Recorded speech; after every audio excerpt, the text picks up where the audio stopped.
Welcome to the Ditch the Struggle podcast. I'm your host, Alana Rosso. I'm a graphic designer turned career and success coach who knew I could do better, but kept falling short of where I wanted to go. But after years of exploring personal and career development, business, money mindset, and energy work, I'm here to tell you that yes, you can move from stuck and defeated to empowered and confident. Ready to dive in?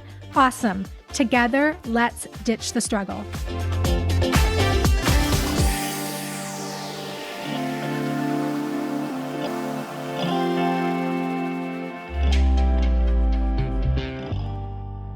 Hi everyone, welcome back. Today we are going to talk about getting our digital shit together. So if you have any kind of social media profile, any kind of website, even just a LinkedIn profile, I'm going to dive into LinkedIn quite a bit actually. We need to check some stuff. Okay, so today's episode is going to be a little bit of coaching, some consulting, and some hammer time. Hammer time is when I drop the hammer. I'm really blunt. This is what my husband calls it. I've had to learn there's a time and a place for hammer time, but today I think there is a time and a place for hammer time.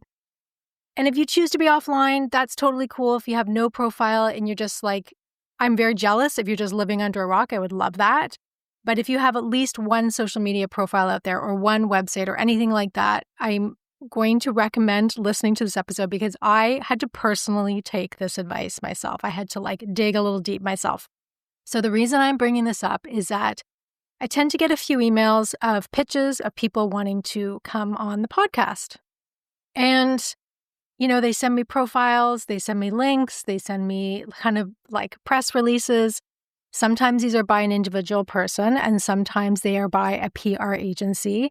And here's what's really shocking to me. I'd say 80% of the time, a bunch of links and profiles don't work. So the digital link does not work. It just goes to nowhere or an error page or something like that.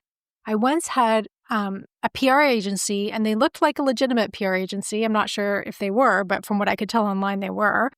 They sent 8 different links for me to check out someone's profile with links to articles, different press things that they've done, their Instagram.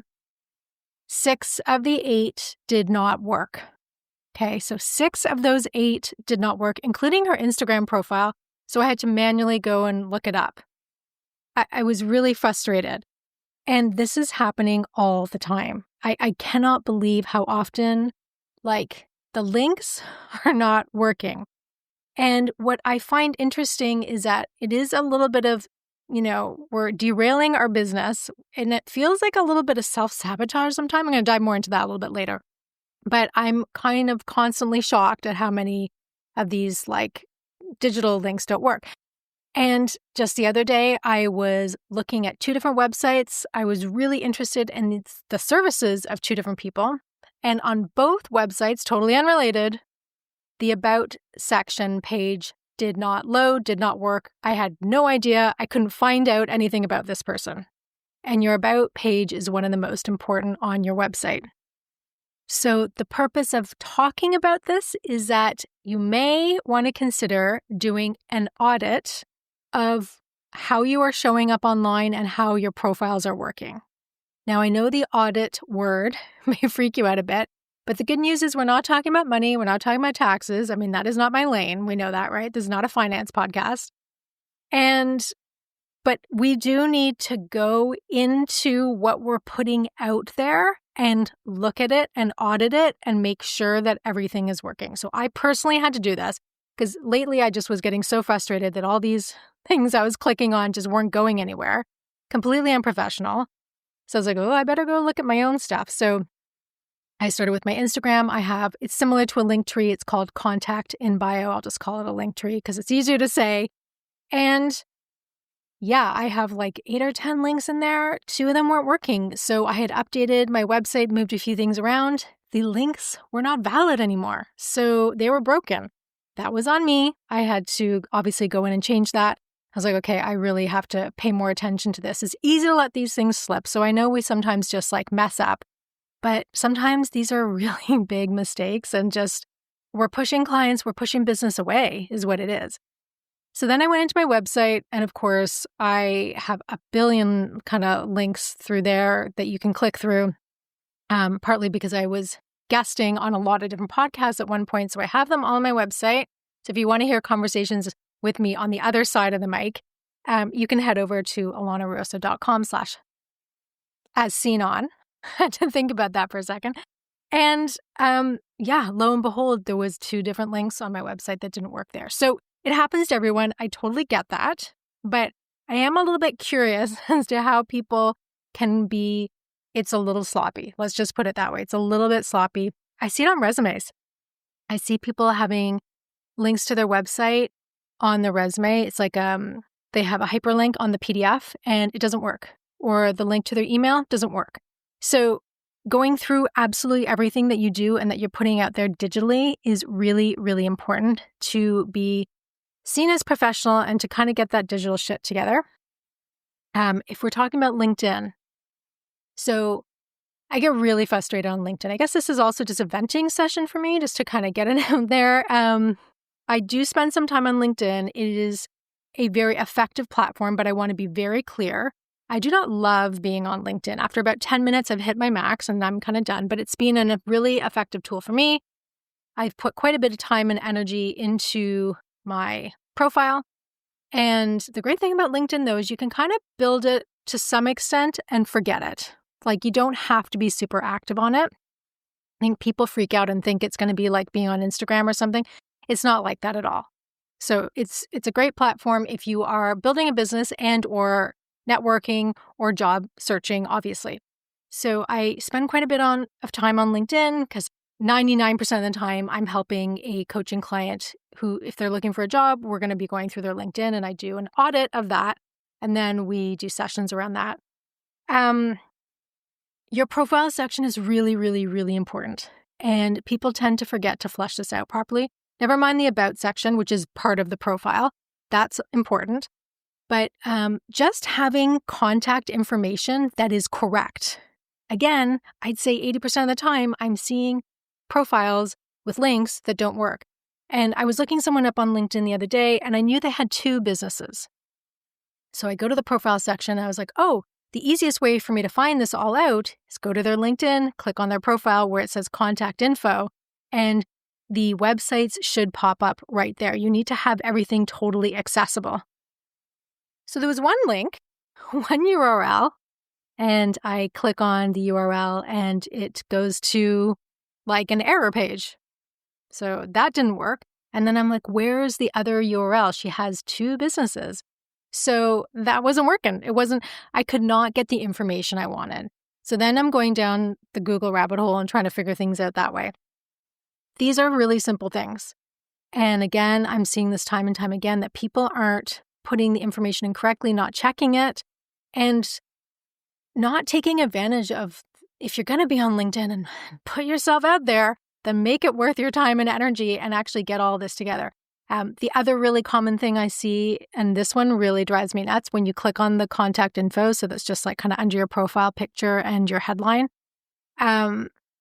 That's where you can click on that and it'll be like, here's all the ways that you can get a hold of, let's say, Heather. Okay, Heather, I want to get a hold of you.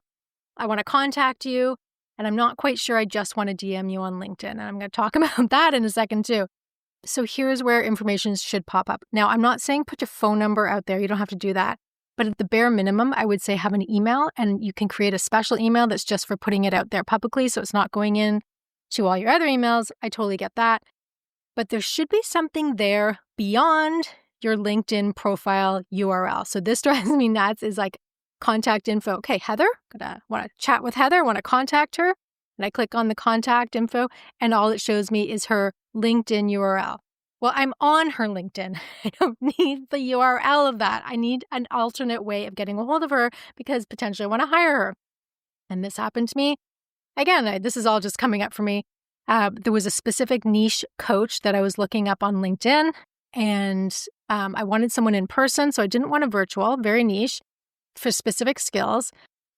And I found a woman and no way to contact her other than to message her on LinkedIn. Now, she hasn't been active in 8 months. What do you think the chances of her seeing my message are, right? So this is the thing, like, people don't usually check their DMs in LinkedIn because it's just not the platform where you have to be on it all the time unless you're aggressively job searching. Then people get obsessed with LinkedIn. And as a sidebar, it is usually not helpful to spend more than 1 hour a day on LinkedIn, no matter how desperate you are for a job. I get it, but it's not going to be helpful. So that's just my observation, my experience. So having some way for someone to get a hold of you is really important. Now, this coach that I was looking at, potentially she's not interested in taking new clients. Maybe she doesn't want new business. Maybe she's retiring. I don't know. But I was like, what are the chances that she's like going to get back to me if I message her? So you know what? I just gave up. I kind of gave up. And I think this is happening a lot, is that people get frustrated faster than you can imagine. Like, people's attention span is like waning, right? So it's like this TikTok world. And you have to make it easy for people to find you.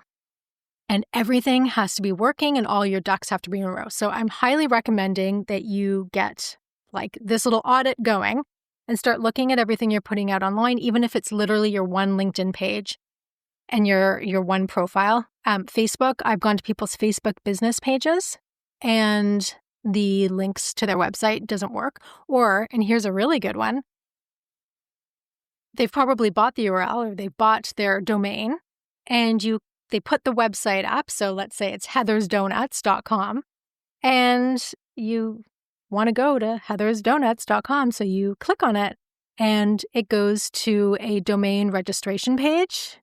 This makes me want to hunt people down and really have a talk with them because not only is unprofessional, but it is so frustrating for the people trying to find out more about you. And it's like a bait and switch thing. It's like, don't even put it, if you're not even going to bother putting a landing page. So at the bare minimum, you have to have a landing page. And that's easy to do now. You don't even have to have like a full website. I get that.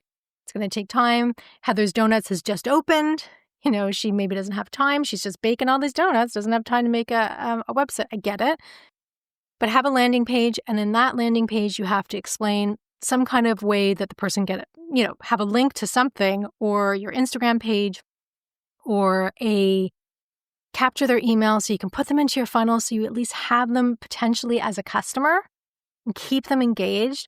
So I don't want to see any of these domain registered pages, especially when I see like a GoDaddy one or something. I just get like so mad.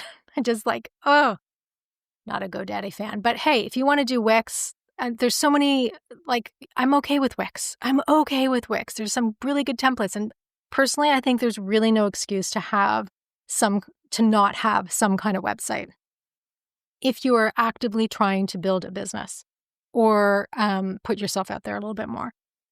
So there's going to be some questions I have to ask at the end to kind of dig a little deeper as to why you might not be, getting all your ducks in a row. But it's really important that you at least have some way for people to communicate with you if you're not going to go full in with a website. But as I said, getting one up there is so much easier than it was I had to learn Dreamweaver back in the day. This is 100 years ago, Dreamweaver, and I literally learned it from a book. I sat there with hundreds and hundreds of pages to try and get a website up, one of my first websites. And I made it through, and I get that not everyone has the ability to kind of understand webby stuff. I get it. I'm a Squarespace fan, so I've been using Squarespace since it literally came out. I was one of their first customers, actually, because some tech guy told me to hop on to this platform, and I did, and I love it. So,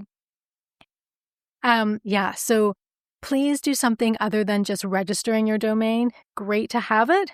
Congratulations, but you want to go a little bit further with it and put yourself out there professionally. So here are some questions that I'm just going to ask you that might just percolate a few things for you or let you think about how you're putting yourself out there. So if you're not paying attention to, what's going on with your profiles and how you're, representing yourself, maybe ask what possible reasons could there be for you making it hard for people to contact you.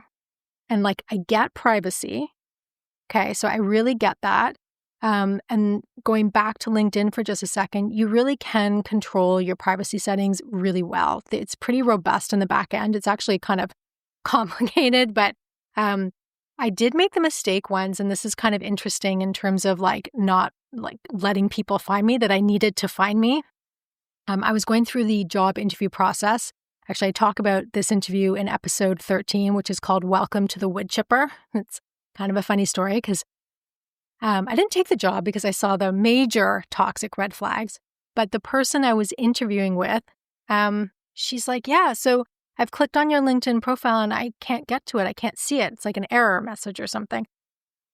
So I did a little digging, and what happened was that I had put my privacy settings kind of too high in LinkedIn, and basically only my first degree connections, so my immediate connections in LinkedIn, could find me. So that meant I'm sending my resume out or whatever I was doing to network, and people were trying to find me or click on my LinkedIn, and they weren't getting anywhere.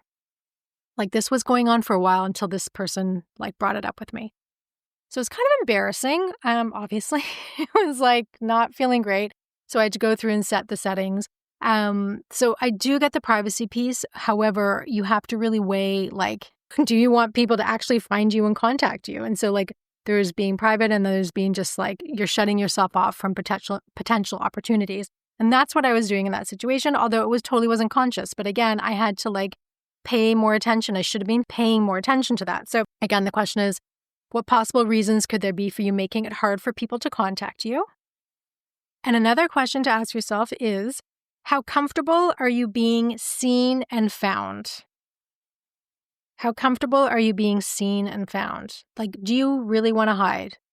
And I get it. I'm a Cancerian. I like to just hole up. I know that sounds weird coming from someone who's, sitting here talking to a whole bunch of people. But really, how comfortable are you being seen and heard? Because I'm wondering if subconsciously we are sabotaging ourselves sometimes by just not paying attention to these things and just hoping that everything works. And maybe we're happy when people can't find us and can't, get to us and can't contact us. It's your phone just goes instantly into voicemail, or your voicemail's full, so no one can just ask you for another favor or just something more of you. I just wonder if this is something that, I say we because I have done this before, and I think sometimes it's an oversight, and then I sometimes wonder, it's maybe I just don't actually want to take on another client right now, or maybe I just don't want, someone to know what I'm doing. But that's just something for you to percolate on. And then another question to ask is, how proud of your work and or business are you? And then what emotions come up when I ask that question? So how proud of your work and or your business are you? So are you feeling any embarrassment or shame around your company or what you're doing? Or you're worried that your creepy cousin Ricky is going to see what you're doing, or the friends you went to high school with, or your arch nemesis, or your parents, or the guy down the street, whatever it is. You need to really develop an inner sense of pride and confidence in your work to make it easier to put yourself out there. Because again, I feel sometimes we'll subconsciously sabotage what we're doing and what we're putting out there. And I know it takes time. When I first started kind of putting myself out there, this is way back in 2016, and I was building my coaching business. It was more brand consulting at the time. But every single thing felt so big and so daunting and such a big deal. Now it does not feel that way, but that's from years and years of kind of putting myself out there, right? And just to kind of share a little story that might make you feel more comfortable and confident putting yourself out there. A good friend of mine wrote an amazing book, and it was traditionally published, so not self-published, and she put it out there. And, she is really well known in the New York business scene. And I said to her, I was like, okay, now that this book is out, it's been out for a while, it's so good. Have people messaged you? Are you getting messages on Facebook? Are people contacting you? What's going on? People from our past or high school? What's happening? And she's like, yeah, absolutely nothing. I was like, nothing? She said, yeah. It's nothing. I think we do make things to be bigger than they are sometimes. And I think that's good and it's bad and it's nuanced. But the fear of what's going to happen and transpire from when we publicly put our website out there or really let ourselves be seen, I think is much bigger than what actually is. I know for me, since just starting this podcast, which is just, very small, still in its infancy, life is the same. It's really nice to get some feedback, but for the most part, life is the same. you just kind of keep going. Like nothing major changes in your life. You're not suddenly like, unless you're starring in some new huge movie, or it's like, just like, I'm not saying the small things we do aren't big and they're huge and they're not scary, but people are living their lives, they're doing their thing, right? So we do make things up, I think, a little bit bigger in our head than they are. So if that can kind of encourage you to put yourself out there, because we think it's going to be sometimes this big thing with fallout, and often, most of the time, it's not. People are just doing their own thing. So really think about how proud you are of that work and like your business, and just getting really comfortable with putting yourself out there. And part of that is making sure that people can find you and keeping it clean and simple, and having like very clear direction as to like how to contact you. And this sounds so basic. I almost can't believe I'm talking about this for a whole episode. But again, I have a lot of people contacting me and I network quite a bit. And the amount of times, like even a printed business card, I'll go to the social handle that's on their business card that was printed, so it feels like real, doesn't work. They've changed the handle and they didn't update their business card. Things like that. It's like we need to step up our game. Like I want you all to feel professional. And so highly recommend just doing an audit, go through everything you do. Again, this is like not nearly as scary as like a financial audit. This is just, how am I putting myself out there? What's working, what's not working, like literally, technically. And check your LinkedIn if you're on it. And feel free to go stalk my LinkedIn, which is just under my name, just to see how I've kind of built it and all the pieces, because I've worked with some really cool LinkedIn professionals and coaches to kind of figure out the pieces to put together. So feel free to do that. And I hope this helps you. And the goal, get our digital shit together and keep it professional. Take care, guys.